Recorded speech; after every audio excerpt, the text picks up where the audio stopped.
विलुप्ति की कगार पर खड़े भारत के सबसे दुर्लभ पक्षियों में से एक ग्रेट इंडियन बस्टर्ड के लिए एक अच्छी खबर है। 10 साल बाद गुजरात में ग्रेट इंडियन बस्टर्ड के एक चूजे का जन्म हुआ। अब ये जन्म सिर्फ एक जन्म नहीं है, बल्कि हम कहें तो भारत के कंजर्वेशन एफर्ट की एक बड़ी सफलता है। अब ये जन्म एक विशेष तकनीकी के माध्यम से हुआ है।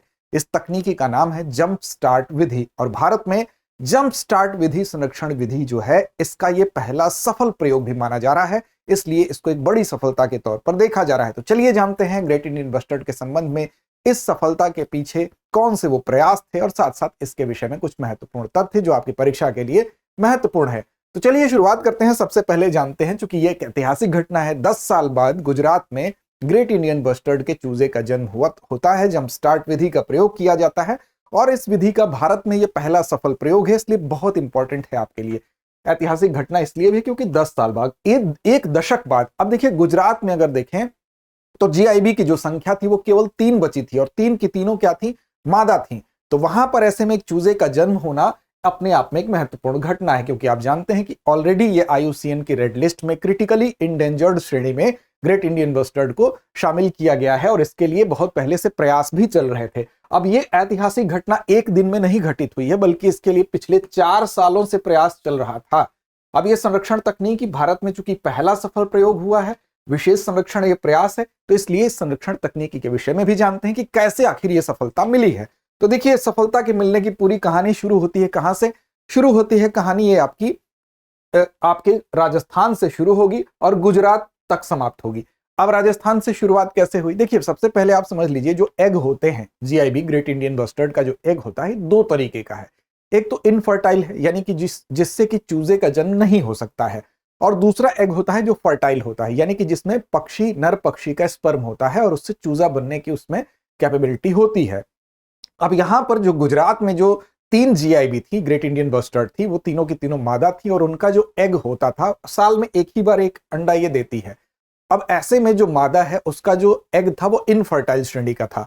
अब इसके लिए इस तकनीकी का सफल प्रयोग इस तरह से किया गया है कि गुजरात में जो 3 मादा थी, तो उनके इनफर्टाइल एग की जगह जैसलमेर ब्रीडिंग सेंटर से फर्टाइल एग को रिप्लेस कर दिया गया, यानी उनके अंडे की जगह उसको हटाकर और रख दिया गया फर्टाइल एग, जिसमें की ये कैपेबिलिटी थी कि उससे चूजा निकल सके। क्योंकि एक विशेष प्रक्रिया होती है, ये जो मादा पक्षी होते हैं अपने जो एग होते हैं, अपने अंडे होते हैं, उनको सेने का काम करते हैं, जिसको कि प्राकृतिक मातृत्व कहते हैं, हम मैटरनल इंस्टिंक्ट कहते हैं।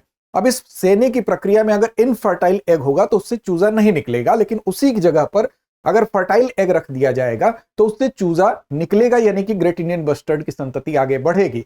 इस प्राकृतिक मातृत्व, जिसको सेने की प्रक्रिया कहते हैं, कि सेया जाता है मादा पक्षी के द्वारा, मैटरनल इंस्टिंक्ट की प्रक्रिया के लिए फर्टाइल एग का होना जरूरी था। अब ये फर्टाइल एग कहां से लाया गया? तो जैसलमेर ब्रीडिंग सेंटर से फर्टाइल एग 770 किलोमीटर की दूरी तय करता है, और इसको ले आया जाता है एक विशेष तरीके से।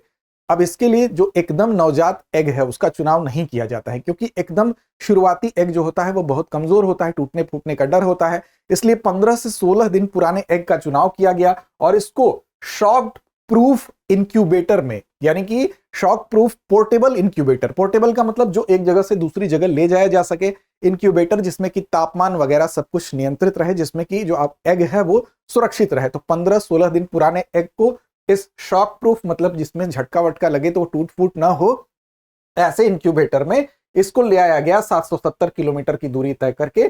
कहां पर? गुजरात में। और यहां पर जो पहले से एक, हम कह सकते हैं, जो ग्रेट इंडियन बस्टर्ड मादा थी, उसको चिन्हित किया गया था, और उसके एग की जगह, इस दूसरे इनफर्टाइल एग की जगह फर्टाइल एग को रिप्लेस कर दिया गया। फिर इसने क्या किया? उसको मातृत्व, प्राकृतिक मातृत्व प्रदान किया, सेने की प्रक्रिया हुई, और 22 मार्च को फाइनली ये चेंज किया गया था। और फिर उसके बाद 26 मार्च को आप देखेंगे कि यहां से उससे एक चूजे का जन्म होता है, और 10 साल बाद गुजरात में इस तरह से, इस प्रक्रिया के माध्यम से एक चूजे का जन्म होता है। और ये पहला, इसी को जंप स्टार्ट विधि कहते हैं, जंप स्टार्ट विधि का पहला सफल प्रयोग है। इस तरह से एक ऐतिहासिक बात भी होगी। अब इससे जो चूजा अंडे से बाहर निकलता है उसको हैचिंग कहते हैं। तो हैच की जो प्रोसेस होती है वो 22 दिन की होती है ग्रेट इंडियन बस्टर्ड के परिप्रेक्ष्य में अगर बात करें तो। यहां पर अनउर्वर यानी कि इनफर्टाइल जो एग था उसकी जगह फर्टाइल एग को रखा गया, और इस तरह से प्राकृतिक तरीके से सेने की प्रक्रिया के बाद वहां से एक चूजे का जन्म होता है, जो कि अपने आप में एक महत्वपूर्ण घटना है। महत्वपूर्ण इसलिए भी है कि भारत में पहली बार इस तकनीकी को सफलता मिली है, जंप स्टार्ट तकनीकी का प्रयोग किया गया है, ये आप याद रखेंगे। और अंडे सेने की कुल अवधि हैचिंग जो है 22 दिन की होती है। हैचिंग उस अवधि को कहते हैं जब अंडे से चूजा बाहर निकलता है। राजस्थान में अगर संरक्षण का जो प्रयास है, जिस राजस्थान के ब्रीडिंग सेंटर की बात हो रही है, तो वर्तमान में 73 यहां पर ग्रेट इंडियन बस्टर्ड मौजूद है। अब इस तकनीकी में 19 घंटे का सफर तय हुआ, 770 किलोमीटर की दूरी, इसको सुरक्षित तरीके से लाया गया। लेकिन एक बाय एक आपको ये जो परिणाम दिखाई दे रहा है, एक बाय एक इसका परिणाम नहीं निकला है, बल्कि इसके लिए जो प्रयास थे वो पर्यावरण मंत्रालय के द्वारा, राजस्थान गुजरात वन विभाग के द्वारा 4 वर्षों से इसके लिए गहन तैयारी चल रही थी और दोनों के संयुक्त सहयोग से यह मिशन सफल हुआ है। और साथ साथ अगर आप देखेंगे तो यहाँ पर भारतीय वन्यजीव जो संरक्षण संस्थान है उसका भी इसमें सहयोग रहा है। अब जरा सा कुछ मूलभूत चीजें जान लेते हैं द ग्रेट इंडियन बस्टर्ड के बारे में, ये क्यों महत्वपूर्ण है। तो देखिए, द ग्रेट इंडियन बस्टर्ड की जब बात होती है तो ग्रेट इंडियन बस्टर्ड एक तो राजस्थान का राजकीय पक्षी भी है, ये भी आप याद रखेंगे, और साथ साथ दुनिया के सबसे भारी पक्षियों में से एक है जो उड़ सकता है। तो उड़ने वाले पक्षियों में दुनिया के सबसे भारी उड़ने वाले पक्षियों में से एक है। और मुख्य तौर पर अगर देखें तो ये कहां पर पाया जाता है, तो जहां पर शुष्क घास के मैदान होते हैं या झाड़ीदार क्षेत्र होता है वहां पर ये पाया जाता है। और साथ साथ भारत में अगर देखें तो राजस्थान में इनकी संख्या सर्वाधिक है, विशेष तौर पर जो थार का मरुस्थल वाला क्षेत्र है, और वहां पर अगर जिलों की बात करें तो जैसलमेर और बाड़मेर में। लेकिन इसके अलावा कुछ छोटी संख्या अन्य राज्यों में भी दिखाई देती है, जैसे कि गुजरात में, जैसा कि बताया गया 3 मादा यहाँ पर ग्रेट इंडियन बस्टर्ड की थी। इसके अलावा महाराष्ट्र, कर्नाटक, आंध्र में भी बहुत छोटी संख्या इनकी है। भारत में ग्रेट इंडियन बस्टर्ड जो है, इसकी 4 बस्टर्ड की 4 प्रजातियां हैं, जिसमें से एक ग्रेट इंडियन बस्टर्ड है। इसके अलावा अगर आप देखेंगे तो लेसर फ्लोरिकन इसकी एक प्रजाति है, बंगाल फ्लोरिकन एक प्रजाति है, और साथ साथ मैक्विन बस्टर्ड इसकी एक प्रजाति है। उसी में ग्रेट इंडियन बस्टर्ड भी है। सर्वाहारी होते हैं, ये सब कुछ खाते हैं, यानी कि वेज नॉन वेज दोनों खाते हैं।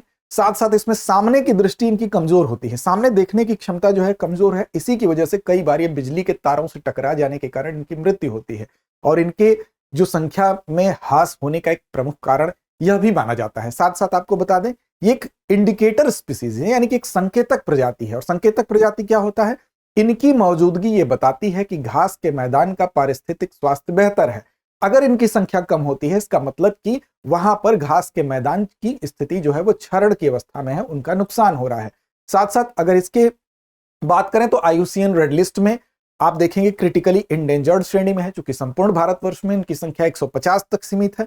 साथ साथ साइट्स में अपेंडिक्स 1 में है। वाइल्ड लाइफ प्रोटेक्शन एक्ट 1972 की अगर बात करें तो शेड्यूल 1 में है। साथ साथ CMS की अगर बात कर ले, CMS यानी कि कन्वेंशन ऑन माइग्रेटरी स्पीसीज में की बात करें तो उसमें भी अपेंडिक्स 1 में है।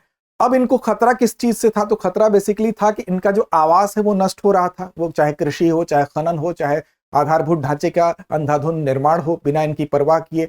तो ऐसी दशा में एक तो इनका आवास नष्ट हो रहा था, हैबिटेट का नुकसान था, और दूसरा यह था कि इनका अवैध शिकार किया जा रहा था, उसकी वजह से भी इनकी संख्या कम हुई। तीसरा, बिजली के जो तार से लड़के इनके मरने की जो टेंडेंसी थी वो भी, उसकी वजह से भी इनकी संख्या प्रभावित हो रही थी।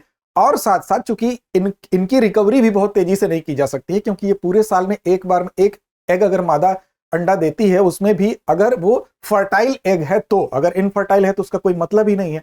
तो इस तरह से इनकी संख्या की रिकवरी भी नहीं हो पा रही थी। इसी वजह से project GIB, project great Indian bustard 2018 में शुरू किया गया। बेसिकली वो पर्यावरण मंत्रालय, राजस्थान वन विभाग के द्वारा और साथ साथ भारतीय वन्यजीव संस्थान के द्वारा। और उसी का परिणाम यह है कि 4 साल के गहन शोध के बाद ये जो तकनीकी है जिसकी हम बात कर रहे हैं, जंप स्टार्ट संरक्षण विधि, उसका प्रयोग किया गया और उसका ये पहला सफल प्रयोग भी है। तो एक बड़ी ये ऐतिहासिक इसको सफलता कहा जा सकता है। तो ये राजस्थान का राजकीय पक्षी आपको याद रखना है, दुनिया के सबसे भारी उड़ने वाले पक्षियों में से एक है। मुख्य रूप से रेगिस्तानी क्षेत्र और झाड़ी वाले क्षेत्र में पाया जाता है। IUCN रेड लिस्ट में अत्यंत संकटग्रस्त स्थिति इसकी है, घास के मैदानों के स्वास्थ्य का संकेतक होता है। इसके अस्तित्व के खतरे आपको बताए गए कि बिजली के लाइनों की जो तार होते हैं उससे टकराता है, आवास के नुकसान, इसके मानवीय हस्तक्षेप भी इसका एक प्रमुख कारण है। और प्रोजेक्ट GIB आपको याद रखना है, जिसकी शुरुआत 2018 में भारतीय वन्यजीव संस्थान, राजस्थान वन विभाग द्वारा शुरू की गई संयुक्त संरक्षण पहल थी। आगे बढ़ते हैं और बात करते हैं एक महत्वपूर्ण सूचना के विषय में। यह सूचना आपके लिए यह है कि अगर आप अपनी UPSC की तैयारी करना चाहते हैं, अपने GS की प्रीलिम्स और मेंस दोनों की तैयारी करना चाहते हैं, कम समय में बेहतर तैयारी चाहते हैं, बेहतर कीमत पर चाहते हैं, तो इसके लिए हमारा ये कोर्स आपके लिए बेस्ट ऑप्शन देता है। GS studio foundation live online course. इस कोर्स की खास बात यह है कि इस कोर्स में आपको 14 महीने में ही आपके जीएस के प्रीलिम्स मेंस दोनों के सिलेबस को कवर किया जाता है। साथ साथ 18 इसमें टेस्ट देने को आपको मिलेंगे। इसमें 2 साल के करंट अफेयर्स को वीडियो के माध्यम से, प्रिंटेड मटेरियल के माध्यम से कवर किया जाता है। साथ साथ हिंदी, इंग्लिश और इंग्लिश तीनों माध्यम में उपलब्ध है। तो आपको करना क्या है, 34,999 इसकी कीमत है। इसमें भी आपको अतिरिक्त छूट मिलती है अगर आप AMITABH अमिताभ कूपन कोड का इस्तेमाल करते हैं। इसको इस्तेमाल करने के लिए दृष्टि लर्निंग ऐप को डाउनलोड कर लीजिए। वहां जाके जीएस स्टूडियो फाउंडेशन कोर्स को टाइप करिए। फिर उस कोर्स पर जैसे ही जाएंगे सारे फीचर्स मिल जाएंगे। आपको लगता है आपके लिए उपयोगी है तो आप बाई के ऑप्शन पर जाइए, अमिताभ कूपन कोड का इस्तेमाल करिए। अतिरिक्त डिस्काउंट के साथ ये आपको कोर्स मिलेगा। और साथ साथ इन फ्यूचर अगर आप आते हैं, हमारे ऑफलाइन बैच को ज्वाइन करते हैं, तो वहां पर यहां पर दी गई आपकी सारी फीस को एडजस्ट कर दिया जाता है। तो आपको एक दोहरा लाभ भी यहां पर मिलता है। डिस्क्रिप्शन में आपको लिंक भी मिलेगा। अतिरिक्त जानकारी के लिए 87501 पर आप कॉल भी कर सकते हैं।